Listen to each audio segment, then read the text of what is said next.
All right. Hi, everyone. It's good to see you. I'm here with Laura Ansell and Lindy Cowling. I'm really excited. Today, we're going to be doing about an hour to an hour and 15-minute interview with Lindy. I'm really excited to introduce you guys to Lindy and her work and what she does. She's been working in this field for over 19 years now. She's a fully qualified medium clairvoyant. She's a psychic, a healer, a hypnotherapist, working in past life regression, future life progression, or timelining, and also in twin flame in union. She has an adult teaching qualification, and she's been a long-term guest on radio shows all around the world. She's participated in numerous interviews. You can add another one to this, Lindy, this interview. And she really enjoys meeting, sharing, and teaching all across the world. She does workshops, events, seminars, and inspirational speaking events. And she has quite a popular YouTube channel, which she's joining us from. Lindy, thanks so much for coming on and meeting with Laura and I. Thank you so much for inviting me. I'm really looking forward to kind of work in this space with you. Really excited about it. So thank you. Yeah, thank you. So I wanted to ask you, with everything, we were talking off camera about this, with everything that's going on right now, why do you like the coronavirus, people getting shut down and everyone's going in their own, everyone's going online, everyone's kind of hiding away. What would you say is the bigger, like the larger, higher perspective of what's going on if there's a purpose behind this, what would that be? How do you see that coming from your background? So from my perspective, and when I say my perspective, that's not just my own personal view. So some of the way I work is kind of channeling directly from the heart. So let's say not just from my higher self, but some of it from higher self, some of it from outside there. My take on this is that we kind of knew this day would come. And actually it's well, I was going to say it's very weird, but in a way it's not. If you just look back at my last few YouTube channels, videos, just towards the end of last year, I was saying, I think I've called them 2020 the year finality, 2020 is this the year of goodbye, and that there would be there would be shock upon shock upon shock. So we had an inkling it was coming. We didn't know in what form it was going to come, but it's all really a part of that. Part of it is the breakdown of the old energy, so the old grid of energy that we carry internally, and we could say externally. Part of it is a huge collective releasing of all the ancestral recorded grief, because we went through a long period of time of the feminine collective anger and the whole Me Too thing. Now it's gone surged into the collective ancestral grief. Part of it, you know, I could say there is a polarization to everything that happens on Earth. And despite the reasons for this virus occurring, which my own personal take on that is it's a weaponized, coded, deliberately released virus, the good things that are going to come out of it are unprecedented, because already it's making people sit up, wake up, really question what's important to them, really be honest with themselves. That comes with that authenticity and going into the heart. Be honest with other people. It's going to bring out the best in people. You will have aspects of the worst in people, but mainly the best in people. It's going to make people think about community and, you know, tap into those areas of compassion. It's going to make people feel vulnerable, and vulnerability is not a bad thing. It actually taps into that childlike vulnerability and purity of the heart. So all these different things are coming out of it. It's getting the world to slow down, because the world has no choice but to slow down. I think a lot of different things are going to grow out of it, and I think it's going to really fast forward the mass awakening that was already going on. It's going to speed that up, and I think that's a great thing. And, you know, let's say from Team Light, this isn't a bad thing. It was going to happen. We knew it was going to happen. We'll move through it, and, you know, there'll be a big transformation have taken place, which that's what it's all about: transforming, expanding, and growing. You know, that's what we're here for, and this is going to speed that up and cause a lot of it. Mm.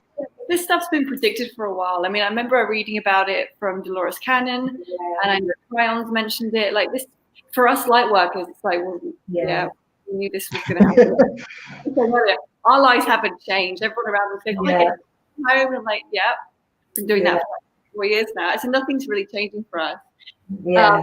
We get to watch everything. For me, I like it. I like to watch how everyone's reacting and how everyone's loving being at home and loving being in their own space and not having to conform to the normal regimes of life. I think that's going to shift people because they're going to realize, oh, hang on a minute, life. It's more like when they go back to their normal life, when they go, oh wow, it's going to feel so much more dense, don't you think, when they go back to reality?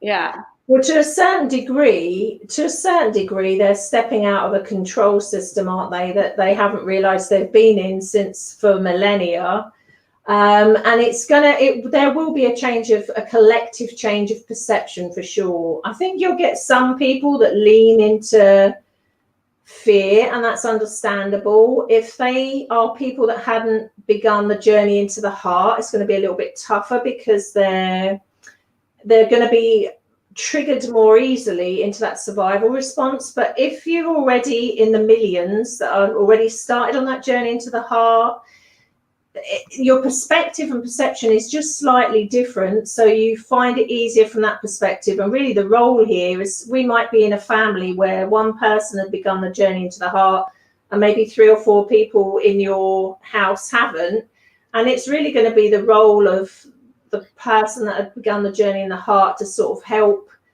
the others in the family that maybe are panicking or maybe do think it's Armageddon or the end of the world. It's a change to the world, not an end to the world as we know it, a change in the world. And there will be a lot of good things come out of that. And like yourself, I feel quite weirdly positive about it. But then I've been knowing it as coming for 25 years. So for me, it's like we finally got to that threshold. Now we're going to see big change, physical change, not just conceptual and metaphysical anymore. So that has got to be a good thing. And I've seen, good things already in people's behavior change for the better already, and it hasn't really even kicked in here yet. So, just wait a few weeks' time. That'll be interesting to see. And it is interesting, isn't it? It's like viewing it. We are in it, but in a way we're viewing it, really. Just watch it unfold and not get too yanked into the drama of it. I love I have a background in the military and a background in experiencing combat. And one of my favorite things that I saw going to combat is whenever there's collective danger or perceived collective danger or perceived threats, it's like everyone comes together in a way that they never could have imagined. And people's hearts open up, like you said, that vulnerability comes into play. And it's a really beautiful thing that happens because I think it shows our frailty as human beings, and it puts us in touch on an individual level, but also a collective level of our frailty and what it actually means to be human. And anytime I think that we step into that space and that spirit of vulnerability and fragility, we connect more with our own humanity and with one another. And that's one of the things, like this, it's so cool.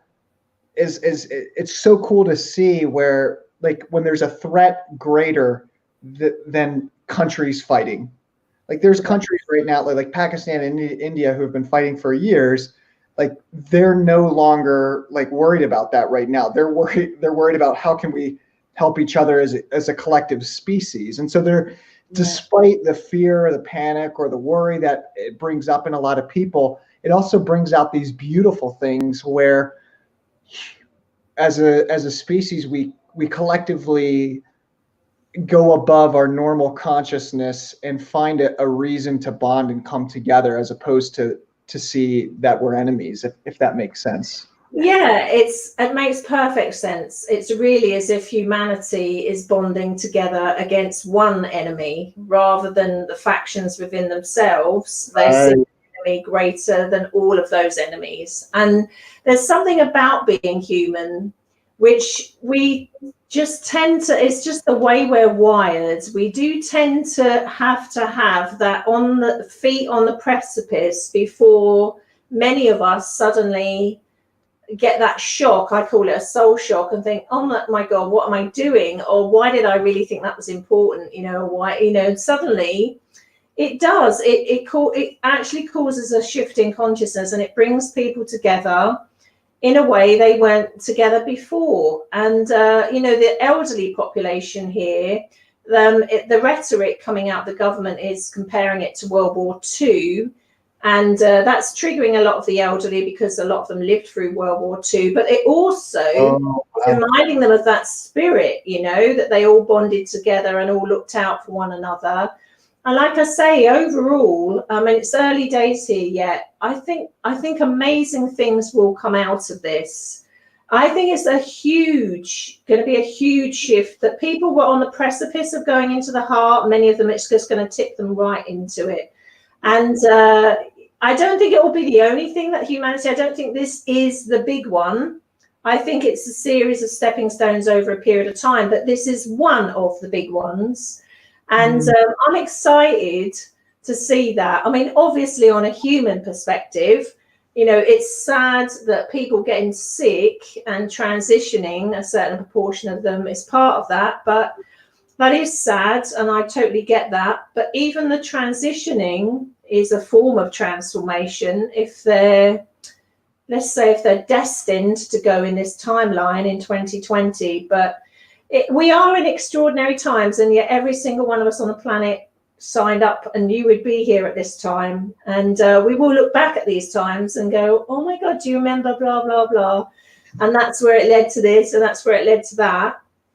So, it seems a strange thing when you're out there. There's a lot of things on YouTube where people are terrified, and there's a lot of scary, there's a lot of scary information out there for people. But if you are kind of coming at it from this perspective and kind of looking at this picture, like I say, that we will look back and say, whoa, that was a bit bumpy, but there was a lot of good that came out of it, and a lot of change that wouldn't have happened as quickly as what is going to be condensed into a matter of months here.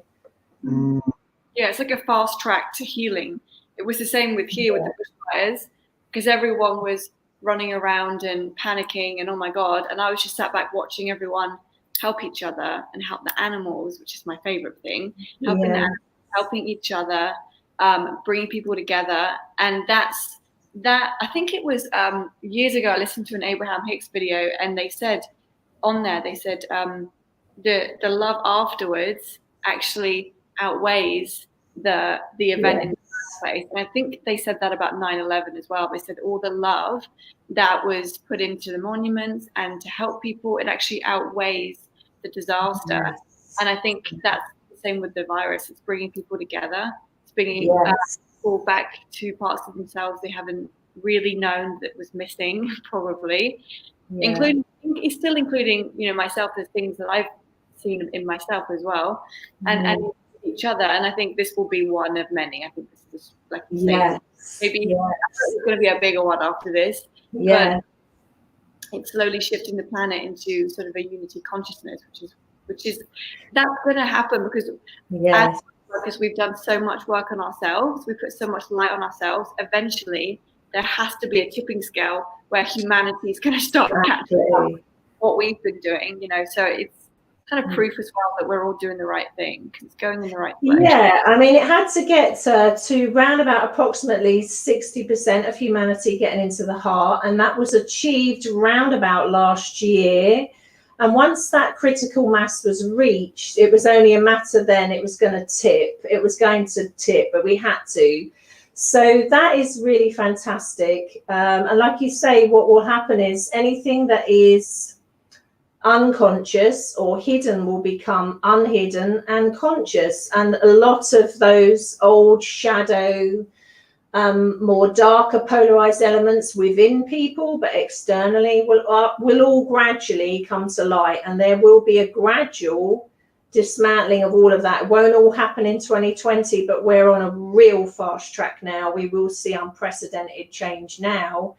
Significant change between 2020 and 2024, significant, but it's not really going to stop there. It's going to keep coming, but it won't always keep coming in a way that's a little bit scary or traumatic for people. I mean, humans, we're a double-edged sword. We are scared of change, and yet we need change. We need stimulation in order to grow, and yet we cling so tightly to that we perceive as solid when it's not solid at all anyway. This if anything proves that. We're just poodling along, boom, pandemic. Where did that come from? So we kind of really, where our strength lies is in that. It's not a frailty, or that vulnerability is everything. That's where the power lies. That real, it is unity consciousness. It's that awareness that there is no end, there is no beginning. It's infinite, and that really is infinite. I mean, since I hit 2020, I shared on my channel, even before this is an unprecedented year for me in terms of people dying, personally. My little cat dying of cancer. He was only 6, fine at Christmas, dead 3 weeks into January, and experience the leaving of his consciousness, interacting with his consciousness in another dimension. And I always knew, working as a medium, that we don't end, we just change form. But to actually witness it, see it firsthand, not only was extraordinary, but shifted my consciousness again. And it's the same kind of thing. It's when we get that close to these life-changing moments that's really what causes the shift. And then you realize that there is nothing really to be afraid of in that sense. Nobody likes suffering. None of us like suffering. But death and actually passing into another realm is not anything to be afraid of at all. It is just coming out of a restricted human vessel into something bigger. The unification of consciousness is wonderful, but that's what we're learning to walk our walk now mastery, because that's keeping that expanded consciousness unified within the human vessel, not having to leave the body to expand, but to expand within it and keep walking your walk on earth. That the ascension, and that's an amazing thing, because like I say, we've been talking about this now since the 1990s. It's been conceptual, but now it's real, and we're seeing real evidence of it, and it's showing up for us, it's showing up for the collective. And I really feel these world events now are all part and parcel of that. I feel kind of excited about that side of it, terribly excited, and I know it's going to be, not everyone will see it that way, and I think it's in our families and with our friends and with the community and society. And, if we're on YouTube, which some of us are, almost like our role there is really just to help people with that when people do feel a little bit triggered and frightened by this. Overall, there are amazing things going to come out of this. Amazing things. We are at a really significant point in history, and like I say, I'm quite excited about that, because we kind of thought we'd hit this point before now. I think we narrowly avoided a third world war because of the American political result. Actually, we were getting yanked into World War III had it gone the other way, but we got yanked back. So now we have this. So there's a constant adaptation going on, but it's all turning out the way we hoped it would turn out, the bigger picture. This is just one part of that shedding, isn't it, really? That shedding. Lindy, I'm when we were talking earlier about these collective events bringing out love for one another in humanity, I want to take off that point and kind of steer that towards individual relationships for a little bit. I noticed that love that these collective events bring out, it's also something that you can share individually with another human being. And really that's the topic that we've been focused on, that Laura and I have been focusing on as of late. Can we talk more about that sacred love that exists between two people whether it's in romantic relationship, whether it's in friendship, just that love and what that can create outside of the relationship and in the world. Absolutely. I mean, absolutely. So part of that change, as you guys know, that we've been going through for a number of years. So some started it earlier than others, but it's not a race. You know, there are some people just starting it now. It's a bit like a relay. We hand the baton over to the next people that are starting it, and so on and so forth. So part of that shift and that change is to, I was going to say, come into another form of love, but really it's into the true form of love, or divine love, or source love, or universe love. It's all the same thing, all coming from the heart.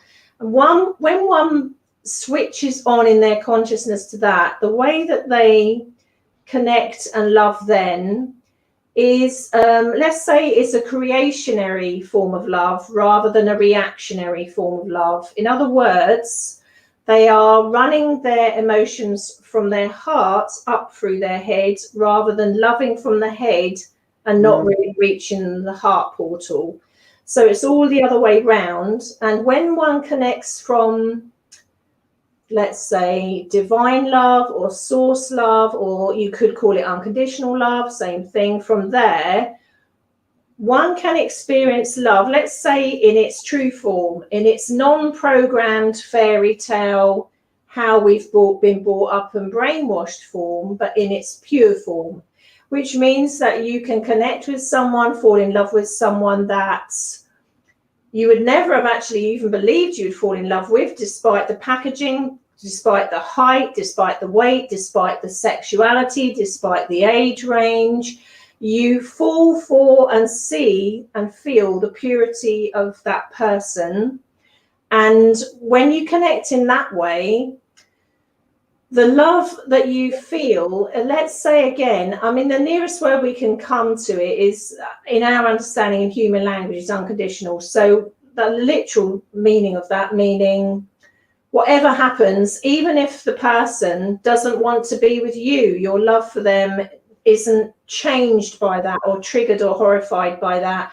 You want what the best is for them, and it's not a mind concept, it literally is a way of being. And of course, when you connect with someone on that level, you're not fixing something in them and then fixing something in you. You're on a level playing field. So it's a complementary oneness that doesn't require the other one to become whole. You're both whole, two wholes, so to speak.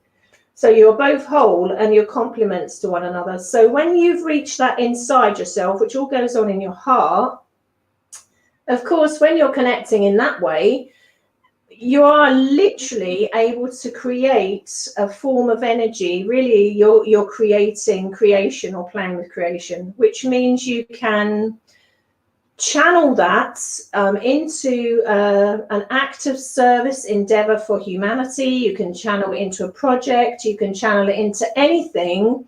And something I say, people sometimes misconceive this and say, when you go through that process and you become more of who you were, or become the whole of who you are, that's another way of wording it, then do you have to go do something for humanity? It's not so much what you do, but what you are. And I honestly can say some of the most spiritual people I've ever met are janitors in Finland. Why? Because they exude spiritual energy. They love what they do. They are happy in what they do. They are fulfilled, and their frequencies off the charts. So it doesn't always mean you have to run around and save the world. It means being your authentic true self and exuding, really living your passion. And when you're coming from there and you connect with someone else or meet someone else from there, it's like really a little mini nuclear bomb, because the energy field that is created with that, literally you are playing with the energy of creation, which means you can really, you form another sort of energy. We could call it a third energy. You form another energy which you can create with. And if you are coming, you can't misuse the energy of the heart. If you were coming from the heart, and it's impossible to misuse it, you can't create antimatter, you can't create in the other ways. So coming from there, it would not only benefit the relationship and the couple, but anyone in the bloodline, in the family, in the soul family, in the collective, in the town, in the city, where they work, any friends, because that radiates out and people around them can pick up on that frequency. It reminds them of who they are in their heart, and then you act upon a catalyst, and so it goes on. So you can imagine being in a relationship like that, where those relationships are pretty much harmonious. They're not the angst and the triggering of a lot of the polarized form of twin flame union. These are connections that I call ascensionary soulmates, matching consciousness, catalysts. I mean, it was only a few years ago, well, I say a few, about 5 years ago, that we were only seeing certain kind of connections use a unified twin flame ascension template. Not anymore. The mass population use it now. So it can be very confusing for people, because two catalysts can meet and think, well, I've got all the symptoms of what it says are twin flames, but the mass population are now embodying a twin flame template, whether they met a twin flame or not. So this is what it was designed for. It's fantastic. So that promotes unification. So then if you want to take it further, you can say, really, whatever they're doing, whether it's combined or separately, it's not really separate. It's all part of that template. And then if you get into the actual, I'm not going to say mechanics, but of the intimacy between the two, again, that's literally another kind of playing field, because that energy, it doesn't even have to be directed. It does it all on its own. It can actually move up through the energy field again and create, it even amplifies that nuclear explosion, so to speak, especially if it's deliberately directed in a certain direction to create something. This is almost the stuff of science fiction novels, and yet I can tell you, this is not conceptual. I've lived it. I've seen it. I'm known for being experiential. So I don't talk about anything that I haven't lived, and I haven't worked with many people over the world that have experienced. So it is a phenomenal thing. And once you are living it or have lived it, maybe you've lived it and then you're away from it for a bit, it causes a permanent shift in one's consciousness that you cannot reverse back from. It's like squeezing the toothpaste out of a tube. You can't ram the toothpaste back in once it's out. You're out of the genie's out of the bottle, and you keep going onward and upward in what we call the rungs of consciousness in the heart. So once you enter that ladder, you can't get off the ladder again. It's just a question of going up, up, up, and up. And if you ask me where that stops, it doesn't really even stop in this reality. You just keep going up, up, up, and up infinitely, on planet, off planet, afterlife, in life. It's an amazing, amazing thing. And when you were talking about relationships, one of the things that I'm really big on, that comes up a lot for me with clients and in sessions, is inside us, we have a relationship template. So to someone like me, I'm a decoder of reality. So to me, it looks like a circuit board. So it's not a circuit board, but it looks like it. So that relationship template, when you get triggered into the heart and start your journey to become more unified, that relationship template gets upgraded, like being given a new file for the computer. And that's the relationship of Jared to Jared, Jared to the world, source, God, the universe, Jared to others in your life, romantically or non-romantically, and your reaction or interaction with the world. That goes up on online significantly. And once that's activated, it cannot be deactivated. When you've tasted that elixir of your own truth and authenticity, nothing else will do. And yeah, there's a hell of a lot of stuff that will fall out of your life as a result of choosing that, but everything will fall out of it that doesn't match that frequency, that cannot stand in the light of that truth. So it's massive transformation again. So those that are in relationships that navigate this without killing each other and falling apart are those that have got to a stage within themselves that they are balanced enough within themselves, to live it as a complementary oneness with one another.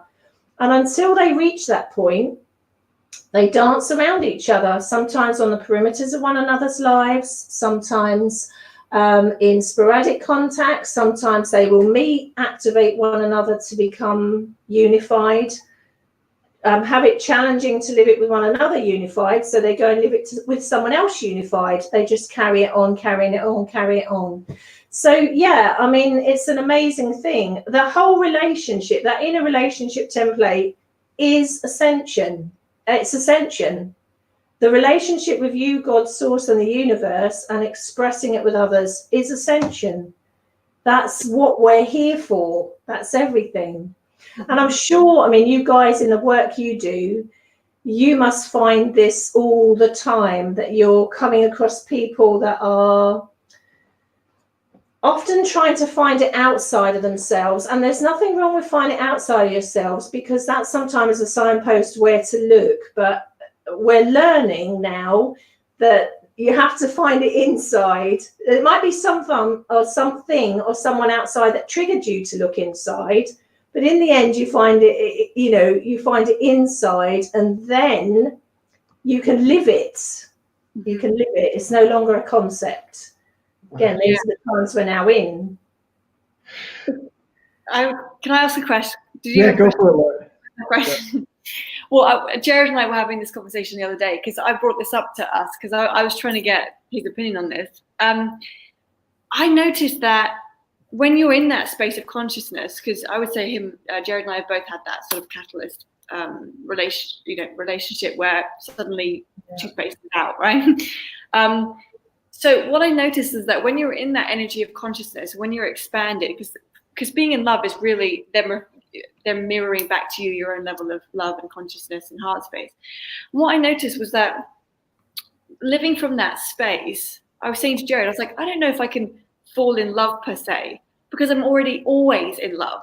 So that feeling of like, oh my God, I'm in love with someone, it doesn't really exist. And I don't think anyone's ever really talked about it on YouTube. I've never heard people talk about it. And it's like, I think people, when they have the awakening, they look for that again somewhere. And it's like, it's just not really going to exist like that. It's more just continued expansion. There's not that sort of, oh my God, I'm in love with someone. It's more, I'm already in love. I can't shift that. I can go up. So I call it rising in love. But it's sort of just another level, a higher level of expansion all the time. Do you know what do you think 100%, yeah, 100%. And you have to experience to know exactly what you're talking about. So when it happened to me, I got triggered into horrendous places, as I was heavily codependent. I pressed on an abandonment course, soul wound. Everything you can imagine came up over really a condensed 3-year period, really. And when I came through that and came fully into the heart, so I wasn't in the heart when that started, but when I came through all of that and came into the heart, it's really coming into that new relationship template that I'm talking about. You can't put the toothpaste back once it's out. So the way that you love is not from here anymore. You're talking about loving from here. So it's a different kind of love. It's the most bizarre thing. You know, it would be beautiful to share it with somebody and to do wonderful things with it, and yet you have no need of like this yearning thing in your brain. It's not a need. It's not like that. It's not a needy love. We're talking about unified love. That's the difference. And you have to go through that process to really get it. And once you've got it, it's not a conceptual thing. It's actually become the embodiment of who you are. And when it first happens, and when I work with clients, and it's happened to, when it happened to me, I felt a bit sad at first, because I thought, oh my God, what's happened to me? I've become totally independent. I don't need it, and I don't yearn for it, and I can't understand it, because I've become more loving and more in the heart. So why aren't I yearning for that? And then clients would come to me and they would say, I feel really sad because I've been through this experience. It's changed me. I've gone into the heart. I'm trying to date normal guys and I just don't feel anything. And it just feels like this is boring and I don't need it. And then they go through a period of feeling a bit sad because they said, well, I don't want to go into the heart and be a nomad for the rest of my life. I do want to meet someone. Surely that's not, we're going to have millions of us like nomads, but it's not. It's a transformational step that millions are starting to reach. And as that knocks on across the collective, because there has been, until 2020, a disparity here. There has been a slight imbalance between masculine and feminine. The feminine has definitely given birth and brought it in, and now the masculine, now it's, this shit has become real basically. The masculine energy is physically tangible now here, and this is going to get more and more so now. They've caught up, so we are now level pegging for the first time that I've seen it. We're level pegging. And I thought, well, what's gone wrong before? But now I realize it was always designed that way. It was always going to be the feminine that gave birth and held the space. Then the masculine arrives at the right time, and we're now at the right time. So it's very, very different now. So we're going to see huge changes on that front, because it's not just the balance of, as you know, the masculine and feminine within us, but actual males now being able to embody this. So we have been going through a process where there have been a lot of people, mainly feminine energy, stepping forward first and feeling very sad that, oh my God, am I going to be doing this for 20 years? That mixture of, I was going to say sad that they weren't with someone, but not needing it anymore. And that's all kind of changing. So the whole area of human relations, as you know, you guys, is going to change beyond all recognition. It already is. And what we look at as relationships, or have been, is changing before our eyes. It's going to be very different, which means the people that we're with and we stay with, and want to be with, we are going to be creating with. They're going to be co-creators. It's all really about a collective, expansive dance with one another, not I fix you, you fix me. I trigger you, you trigger me, I'm going to kill you, you're going to kill me. All of that will be done and dusted. It's already slowly starting to happen now. We're starting to see it. So, yeah, I know exactly what you're talking about. You're talking about the, let's say, I'm going to call it the new form of love, but really it was always there. We were programmed out of it, and now we're finding, coming back to who we are. So it's recognizing that. You're talking about the infinite love that we are before we even come into the soul and the human vehicle, but we're going to be able to live that on earth. And if you ask me, because it can be a bit confusing and think, well, are we going to be walking around like angels? And if we're going to be walking around like angels, are we even going to want to get it on? Do you know what I mean? But there is this mix in the middle where I can assure you human interaction and intimacy is going to still be happening, but in this form, that is this higher form that we can create from as well. So it is, like I say, I'm glad to witness it and glad to see it happening. So we've been talking about it for a long time. And like I say, this is a whole arena that is really opening up like crazy now, because it's now solidly real and people are experiencing it and going to be experiencing it en masse.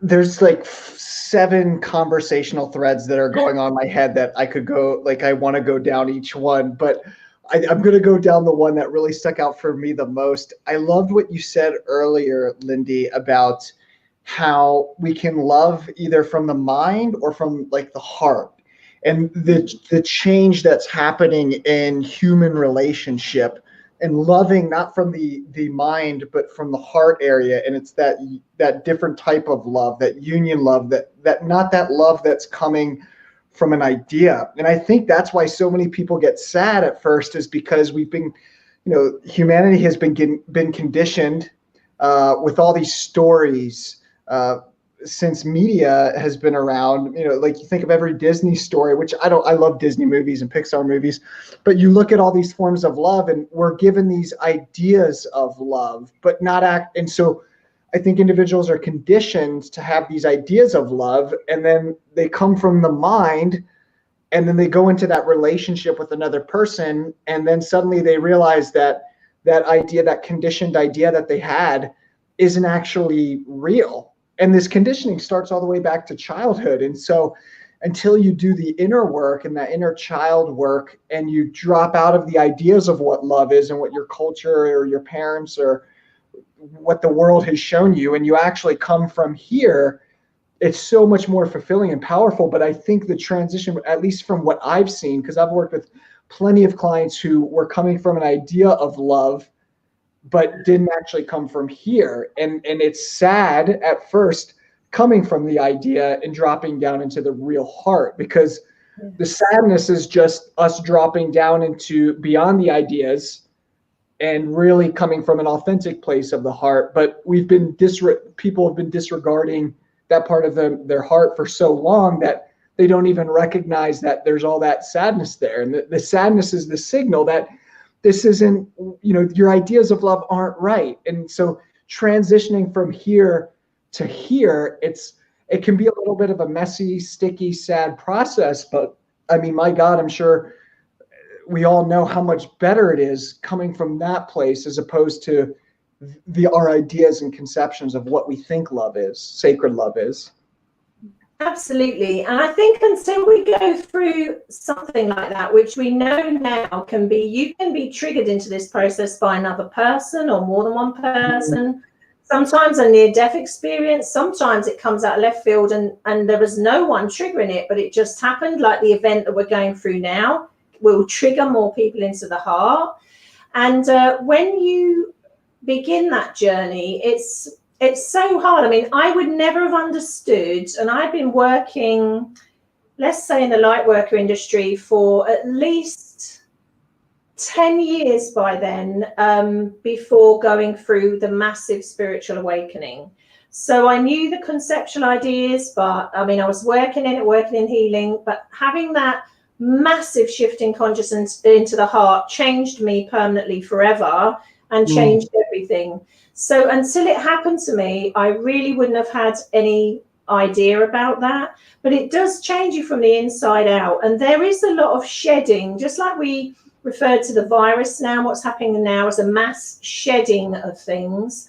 There is a lot of shedding that takes place on that journey in the heart, because, like you say, everything that's unconscious in us becomes conscious.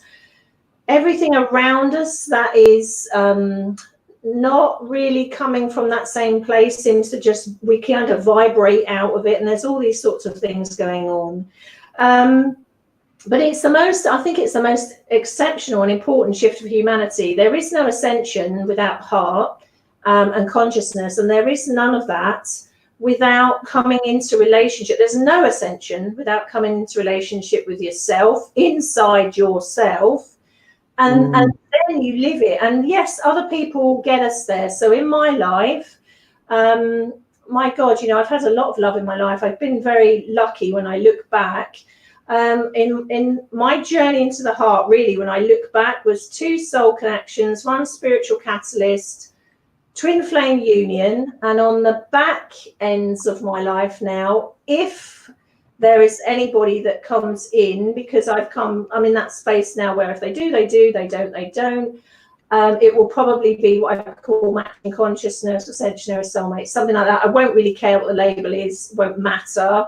But somebody coming from that space in the heart. So it's like almost like the complete set. So everybody that comes in and every experience, especially nowadays, because we're in these unprecedented times, gives us an opportunity really to expand in our consciousness and to actually break free of all the programming that's been going on for generations. And that is not only underway, that is now going at unprecedented speed. Nothing can stop it. Nothing will stop it, because too much of humanity is doing it.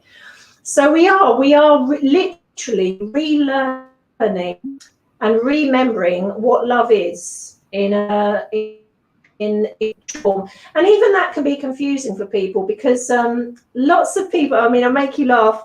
In the early days of doing this, I used to do workshops and things quite a lot. And when I would be standing up there, because I was coming from the heart, half the audience would think that, we're in love with you. So then male, female, same sex, they would come up and then they would be all like starry-eyed.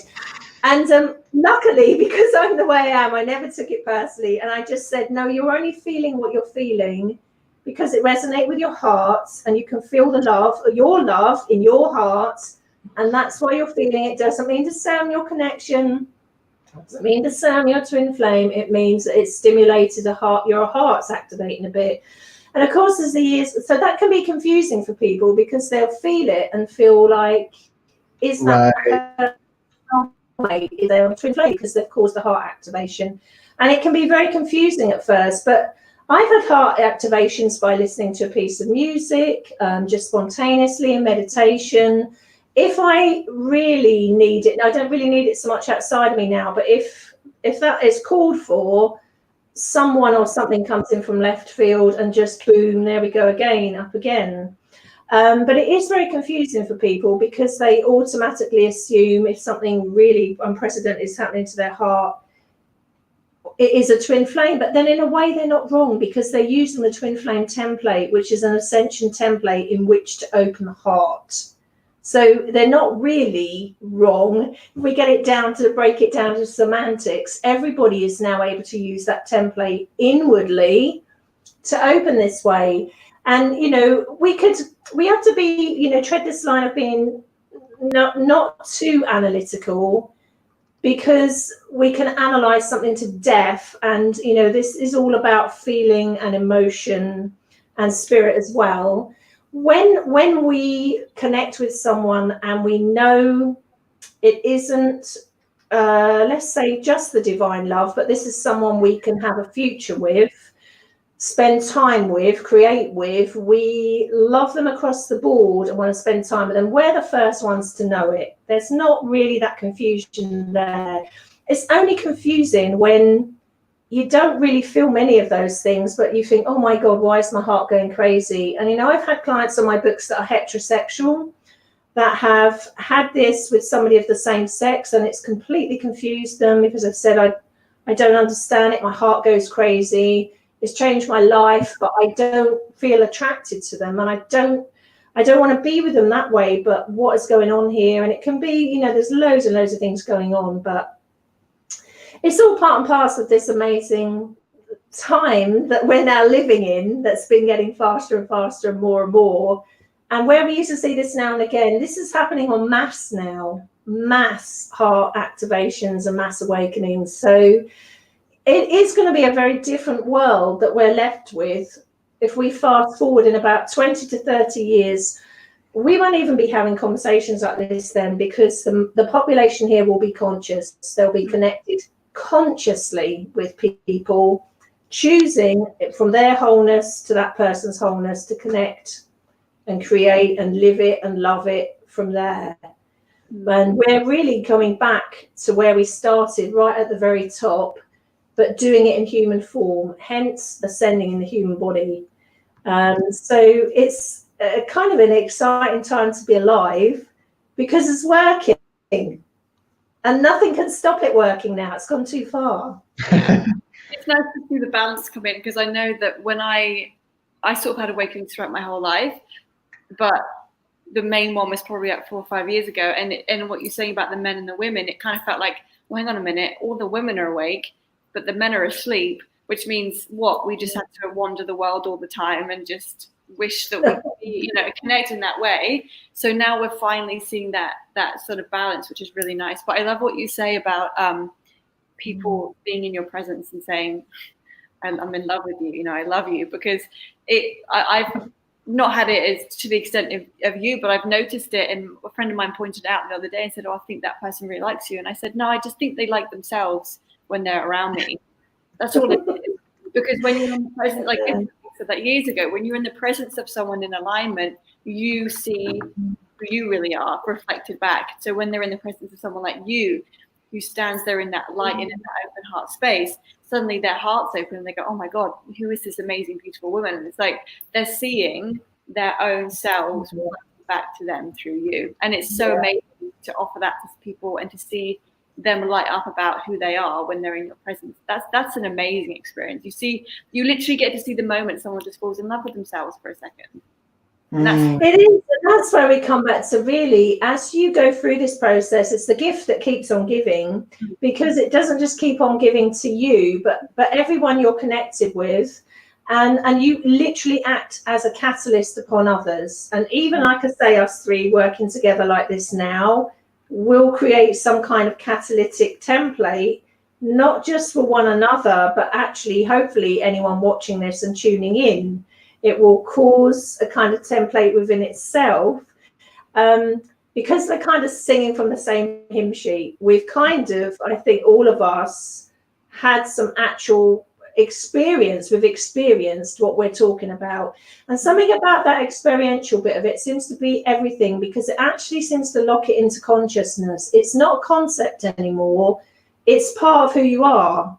And so when it's part of who you are, that puts out a very powerful frequency that people can hear, sense, or feel, like a dolphin or a whale sending out a signal, and they can imprint upon it in their own consciousness, and it actually reminds them, oh, hold on a minute, you know, this resonates with me, and starts opening them up. And we can all do it for one another. You know, it doesn't have to be like guys like us working in these fields.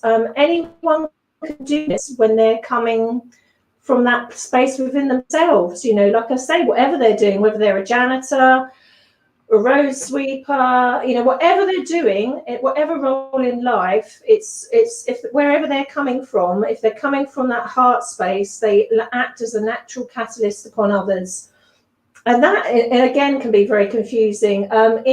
In my history there, when I met a catalyst, at a time when I really felt like my heart was going to shut down, because I was going through a lot of grief and pain over the twin flame union. I came out of marriage for it, all sorts of change, and it was a very difficult time. And I met somebody, they became a friend, so they stayed in a friendship capacity, met them 4 times, and then we kept kind of remote contact. And I can tell you why that was, because I'd been through twin flame union, my inner energy was so strong that whenever I got anywhere around him, the actual temperature in wherever we were, the building or anything, would go through the roof. All the music would play a certain way. He would get triggered, so that all his unconscious stuff would come up every time we went away from each other. And the 4th time round, when he had to take a week off work, he said, I can't do this. It's too much. And I learned then, oh my God, as you go through this process, you become a catalyst for others. And as time goes on, as you come more into balance and they come more in balance, you find you can be around people that are on an absolute level playing field. You're not triggering them, they're not triggering you. They've done their stuff, you've done your stuff. It's all, like I say, harmonious. And that's what we're getting towards. We're getting towards this point where eventually we won't need to be meeting people that trigger stuff to be resolved in us anymore. We can live it and create harmoniously. That's where we're going. The heart relationship and heart love. We're breaking down away from the old programmed love to the non-programmed unconditional love that we are. So it's a significant, it's at the heart literally of everything. So again, these are unprecedented times, and we will see this in our lifetime. It's already happening. It's fast tracking through now. And the youngsters being born now are being born coming from that template, the heart. They're already being conscious. Yeah. They won't have to transition like us. They're born conscious. So it's going to be across the board. Mm-hmm. I think that's what's so interesting. It's like, the older, everyone is going to the same place. But what I've seen this especially with my younger sister. And then, my brother's about to have a child here in April. And it's so cool to see within my family line, like all the new ones that are just coming in. Like, so like my cousins who I grew up are having kids now, and my brother's having a kid. So it's like you can see they're coming from a whole nother level of consciousness that we had to learn and do the work to understand. So it's really cool to see that evolutionary process move throughout. And it's like we're laying down the templates, and then they just are born into that with that template, or born with that just knowing this. Like my youngest sister, Glory, she's 21 or 22.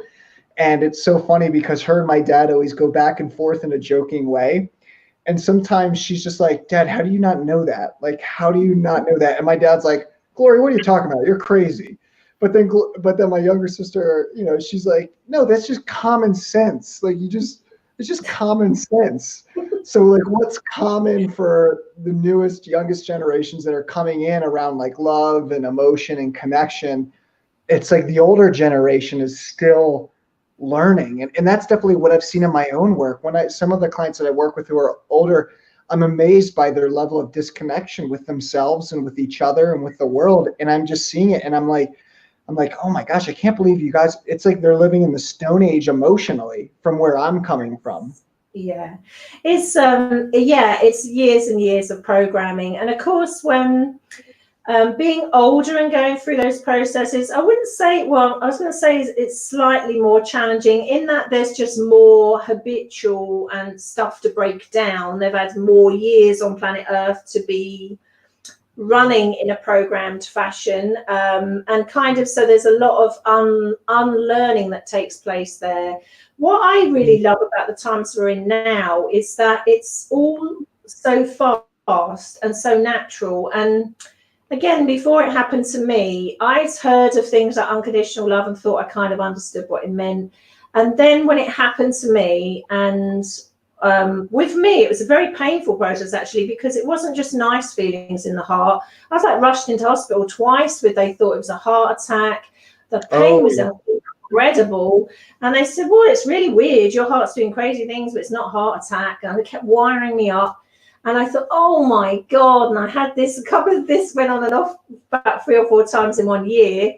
And then there was this like amazing feelings, and it never went painful again. And every time, I have a heart activation now and again. I think the last time I think probably a couple of times last year, listening to a certain pitch of music and sound. I'm massive on sound and pitch for opening people up. Suddenly I thought, oh my God, and you can just feel all that love pouring out, and little tears come down your face because it feels so amazing. And that happened like twice in a week. And I thought, obviously, I needed a little bit more cranking open because it's happened again. And that's the amazing thing, because it's coming about naturally once it begins. And the thing is, we only needed 60% of the population to go down this route for it to knock over to the rest. So anybody else now, it's in the collective. All of us now can tap into that, and every lot that are tapping into it now are getting it easier than the first lot that came before them, because it's becoming normalized. It's becoming actually embodied within them. And then, of course, the younger generations are coming in conscious. So like I said, it's not going to be that many more years before everybody connects consciously. Is that going to change relationships? Absolutely unprecedented. It's already naturally happening.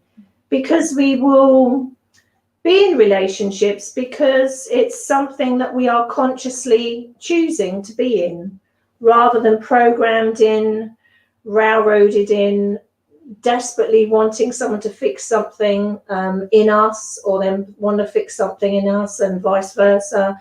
It will be relating in a different way, because that inner relationship template is already it's already been upgraded in masses of people, but that's going to go across to the collective.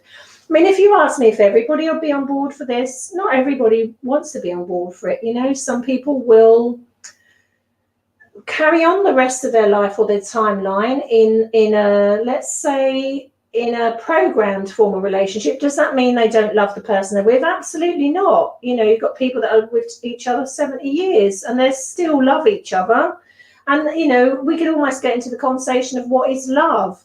There are all kinds of definition of love, and that can get confusing because there's no hierarchy to love. It's not like when we talk about my love, oh, my love's better than your love. It's not. It's the embodiment of all of those things all washing through you. And you have to have the actual love and care for the person that you're going to spend the rest of your life with them or be in a relationship with them. The divine love, if it kind of just exists on its own, I could say, well, I love everybody, because you love everybody when you're coming from divine love. So you still have that component of, do I want to spend my life with this person, or do I want to spend a long-term relationship with them? You have to have that come up through the mind, and you have to have those things that you can share. But it's amazing. We're learning and relearning as we're going along, but it's all happening very naturally. Guys like you, of course, are wonderful, because what happens is, because you have been going through your process and becoming the embodiment of it, the people and clients that come to you, or any workshops or seminars that you do, they will be sensing on this deeper level, and it will stimulate that within them and remind them. But they also get to imprint on the templates that are becoming the new relationship template. They get to imprint on that, which speeds up their process. You're a natural catalyst for others. This is what is wonderful about it. You know, we all get to, even if we didn't mean to, we all get to help one another. When I originally went onto YouTube, I was petrified to go on YouTube. It wasn't my idea. I was approached by a filmmaker who said, you know, let's get you out to YouTube. And I really don't want to be on there. And once I found I was on there, I was like a duck to water. You couldn't get me off there. I found a natural medium to express. And, you know, if you look back at those early videos, I'm almost like a different person. Because when I first got on there, I was not in the heart. I'd gone through an amazing process, and I was still moving my way through it. And I was much more coming from the emotional concept of love. And I was still in a lot of pain. When you fast forward 6 years, I'm almost unrecognizable in that sense, in energy, because I don't come from that emotional pain body love anymore. I come from there. And yet, so it's marrying up in the middle, isn't it? Because we don't want to spend our lives as monks or nuns or up in a mountain. This love is not an untouchable love. This is the confusion where programming comes in, that, oh, divine love makes one angelic and therefore somehow separate from the rest. And it doesn't. Everybody has this within them. And it's a question of literally not being afraid, any of us, to live it and express it and show it. And it is, like I say, beautiful times that we're living in. And we're going to see that really change, a 360-degree change to all human relating. It's been coming for years, but now it's unprecedented. In the next sort of 4 or 5 years, unrecognizable. And that's where we need guys like you that have gone through the process of that inner shift and are actually coming from that frequency. Because that's it. People can imprint on that. It can remind them of who they are, and they can go out and live it and remind others of who they are by doing it. It's like a little pebble in a pool. It just spreads and spreads and spreads. Right.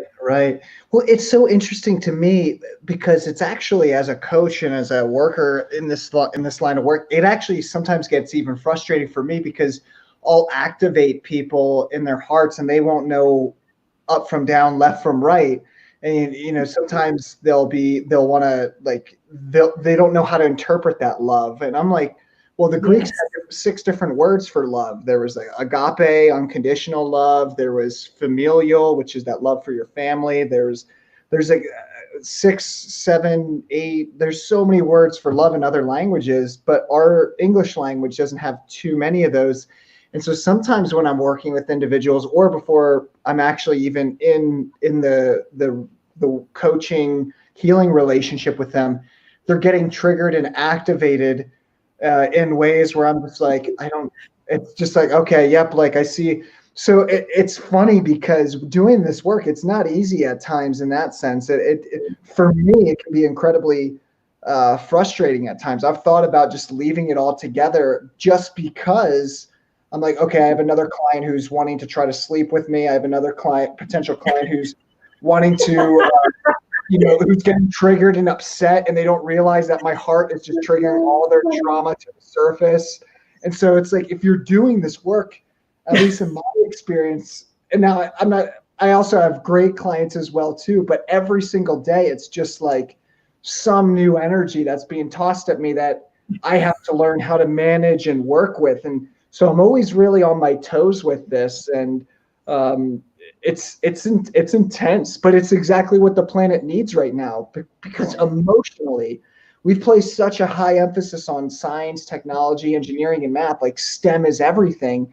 It's like, well, we're so good at mastering the physical world, and we're, talking about going to Mars, but we can't even have a good relationship for the very people who birthed us into this world. Like there's an imbalance here. And I think the times that we're heading into right now are really important because, we're learning how important it is to have good relationship and to be able to have those skills and abilities. And as much energy I get tossed at me day in and day out, I know it's exactly what the planet and the world needs right now. And I was just reading this one study done by Harvard. It's 75-year plus study, longest study ever done. And they found that among these 768 men that they tracked for 75 plus years, it was all men because they did the study back in 1920. So I don't think there was the equal rights with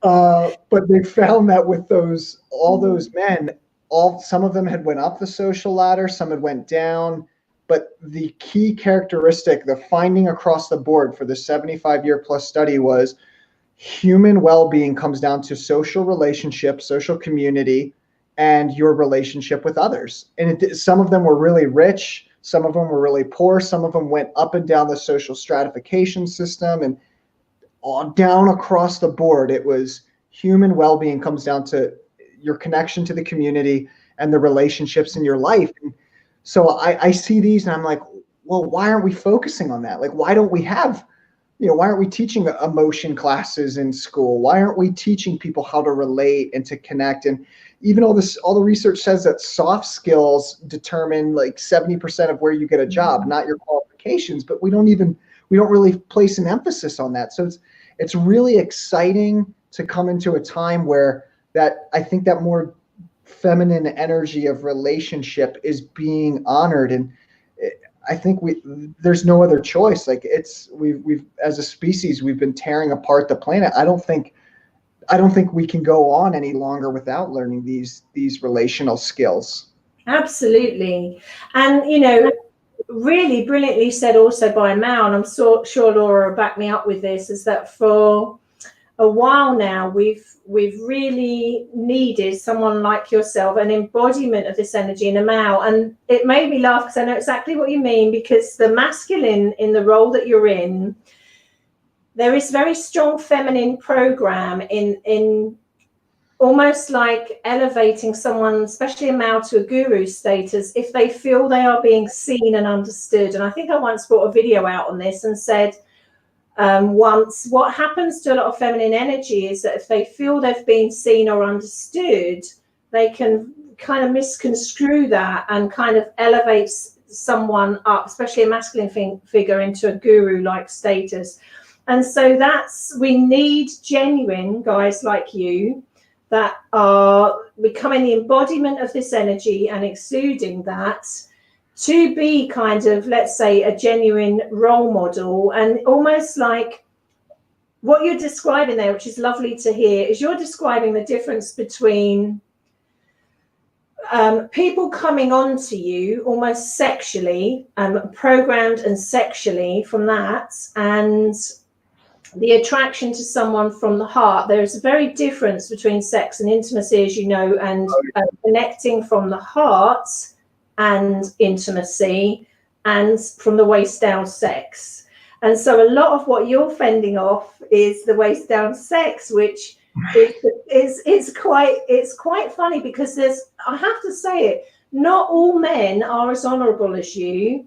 And we do see, and I'm having worked in the field for 20 years now, we do see some men that aren't as honorable as you, that misuse that to the 10th degree. So half of the women that go to sit round and see them, they're interacting with sexually. And I know this because then the women come to me and tell me that the same guy tells them that he's their twin flame, and they've all been going to him and giving him their life savings. I mean, I've heard this story many times over 20 years, all different guys. So we need genuine guys like you that can tell the difference, that is not led. You're being led from the heart and not led from the waist down. You're into that. You're understanding that you really are coming from that place. You understand almost that position of responsibility of that, you know, they're coming to you in that vulnerable space. And there is a feminine program, which I kind of busted on my channel because I kept seeing it in people so often, where they do, there's almost like it's almost like a fairy tale, a fantasy of a man that can see all I am and understand me. I'm not saying that that isn't possible. It is from the heart. But they will, any man that is able to even vaguely articulate along these lines, even really intelligent women kind of just go goo-goo and kind of drop their knickers, really. So we found this. This is from 20 years of observation. So you are someone that models the kind of male that we need, and that is of these times, which is someone that you really understand it, you're embodying it, you get it, you are kind of, again, I'm going to say modeling it because it's that template. And like Laura and myself, you know, we've experienced this kind of thing and kind of understood what it was and kind of not kind of gone down that route. I think it's been more challenging for masculine energy up to this time, especially programmed masculine energy. Almost like programmed masculine energy is programmed to almost like procreate, or that was the old adage, but not anymore. So this is a wonderful thing. I mean, it's a great thing to see. And of course, you're going to be moving forward in this, where this is kind of your time. Like I said before, 2020 onwards has now become the playing field is now level for the first time that I've seen it level in all this time. Which means now the masculine within us is balancing out nicely, and masculines like yourself are really coming to the fore now as the embodiment of this genuine energy. And I mean, that can only be good. That's had to happen. It would have been an imbalance of nature if it didn't. So, you know, guys like you guys, you know, interacting and connecting and working together, both coming from that kind of equal trajectory, because you've both kind of experienced this here and you've got a great dynamic there. It's wonderful because it's helping so many people, and it's going to help so many people. And because you're both genuine, you know, as soon as you invited me onto your show, you know, I didn't kind of study your YouTube channels in great depth, but it only took me about a minute. I thought, oh yeah, these guys are lovely. Yeah. Genuine, of course. Yeah, let's go up here because I knew where you were coming from. So yeah, I mean, it's been an absolute honor. I mean, it's been lovely working with you, and you know, just keep doing what you're doing. You're coming from that beautiful space of the heart. You know, this is what we need. This is the times we're now in, and of course, there's so much more to come yet. So much more to come. Lindy, do you mind? We only have time for about one question. I feel like we could be here for hours and continue to go on, but for the sake of time, I know we don't have that. I just want to at least bring up one question. I saw one here earlier, and guys, if you have any questions, please feel free to put them on the comment section here. We're only going to take one question because that's all we have time for. Maybe we might have time for two, but I wanted to bring up one question that someone brought up earlier. I'm just going to have to scroll back here and find it. It was specifically about relationship. One second. This might take me a little bit. Laura, if you want to fill any empty space, you're more than welcome. Do you know what? It's funny. Scroll. Oh, we got it. Did you get it? Nope, that's not it. That was an accident. I know what you're going for. Are you going for the one that the person that feels they're stuck in the relationship? Is that what you're looking for? Yeah, that's the one I'm trying to find. Do you remember it? Yeah, so someone was saying that they feel like they're stuck in a bit of a narcissistic relationship where they're being gaslighted a lot. my memory is on fleek for right. So I mean, I've been in this situation as well. The empath and the narcissist is like treacle, right? The narcissist is only attracted to someone that's empathetic and a giver, and maybe even a little bit vulnerable to the point where they can be sort of shifted and bended in certain ways. I know I was in that situation too. So what would you say to someone who's still experiencing that dynamic and I guess trying to move away? I think being aware, first of all, that someone is a narcissist is the main thing that you need. Because for me, as soon as I saw it, I was like, okay, so how do I shift out of this? But I don't know. I guess when you fall in love with yourself, no one can really move you, and no one can keep you stuck. So, like we've already said, it's an inner journey, right? To find any fragment. A kind of awareness, like you say, is key. If you're aware of this in the dynamic of the relationship, you're halfway there. And then really it's a question of, where your boundaries begin and end. And I know myself, part of my awakening, I came through a very psychopathic, narcissistic relationship. There's a bigger picture to that. Had I not, I wouldn't have healed the psychopath, narcissist, parent trauma dynamic I had from childhood. It's another story in itself, but it was very painful because I'd never been involved romantically with a narcissist psychopath before, and caused me a lot of trauma. I had 20 sessions for post-traumatic stress disorder in the end, because I stayed on the end of it too long, because I couldn't break free of it because of abandonment and codependency and all sorts of shenanigans then. So what I would say is, if you recognize it, you're 2/3 of the way there anyway. And what you need to be careful of is a lot of us that fall into that are, like you say, we're givers, we give too much, we're very empathic. And there is a very strong temptation is, I can heal you, I can fix you. The empath in me wants to make you better, or I'm in love with you, so I should be able to fix this. And really, it's not our job to fix anyone. All we can do is do the best we can to ourselves and be true to ourselves, and kind of ask ourselves the question, is this kind of mental abuse, if you're recognizing it as such, really good for me, pummeling me into the floor emotionally? Or is it not? Why am I allowing this? Can I put some boundaries in place? I mean, every situation is slightly different, but on the whole, really, I can honestly say, working in this field for 20 years, I've never heard one case where a narcissist no longer was a narcissist. I never have, because they aren't the ones that go for therapy or help, because they don't even feel they are a narcissist and feel they're right. Mm-hmm. So you don't normally get them going. Ruin your life. It's fine. So really, it's going to come down to the person that's on the receiving end of it to decide when enough's enough. You can put down some boundaries and see if they'll respect it. They probably won't, because they're masters at getting past all of your boundaries. And really, it is a question of not falling into the trap of, I can save the narcissist, but how do I save myself? And what is this triggering within myself? And when is a point to walk away? I'm a huge advocate for that. And I had to walk away from a situation which was extremely emotionally violent in the end, and kind of violated all my spiritual and soul boundaries.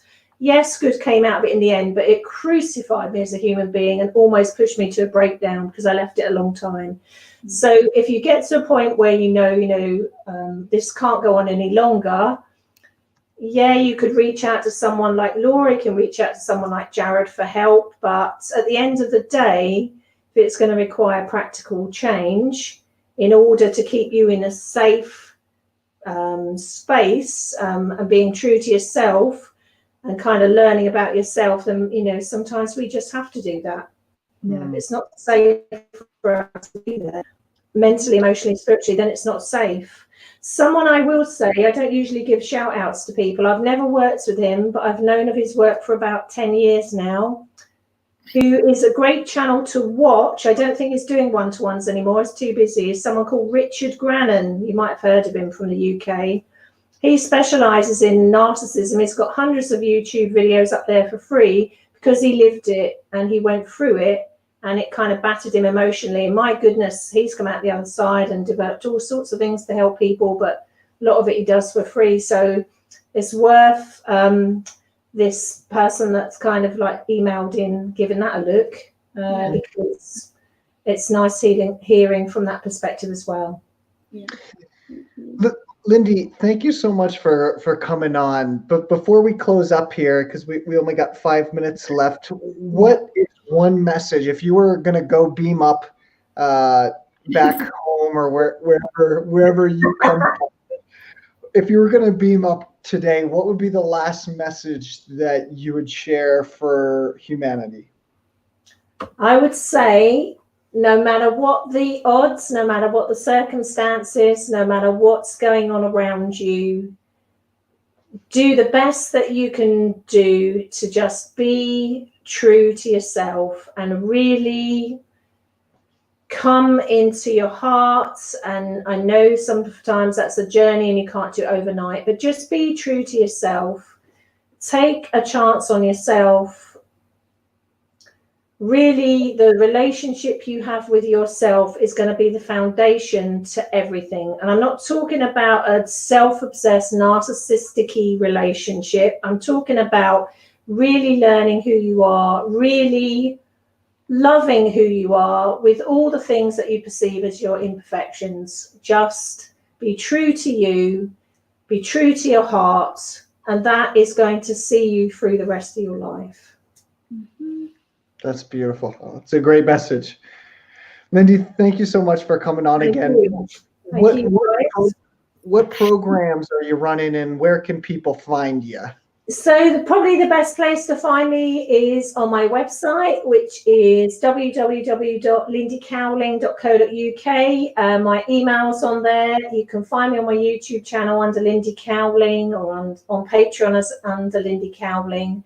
And like I say, it's been an absolute honor. You are lovely, lovely souls, both of you. And I've really loved it and loved kind of creating this space with you.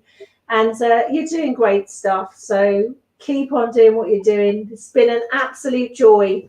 And I'm absolutely sure we'll meet again, whether it's in the ethers or on here or somewhere else. I'm sure we will. But it's been lovely. Thank you so much for inviting me. Thank you. You got it, Lindy. Thank you so much for coming on. And guys, if you want to check out Lindy's work, we have her link to her YouTube channel right there in the description box below. So go ahead and check that out. Thanks so much for coming on, Lindy. We really appreciate your time. You're so welcome. You look after yourselves. Take care. Thank you. You too. Bye for now. Guys. Bye. Bye. Beautiful. All right, everyone. So thanks for joining us for this interview. Laura and I will be going live again in, I guess about 2.5 hours here from now. Yeah. Yeah. So we're gonna bring on Michelle from last week, who Laura and I coached together. We're gonna get an update from her, see where she's at, but then also we're gonna bring someone else on and we're gonna coach them as well too. So if you guys are stuck inside, and which is probably about 99.9% of the planet right now, and you don't have much of anything else to do, feel free to join us as we go live in 2.5 hours here for our next coaching session. Other than that, Laura, is there anything else that you have from your end? I think that's all the announcements we have. Yeah.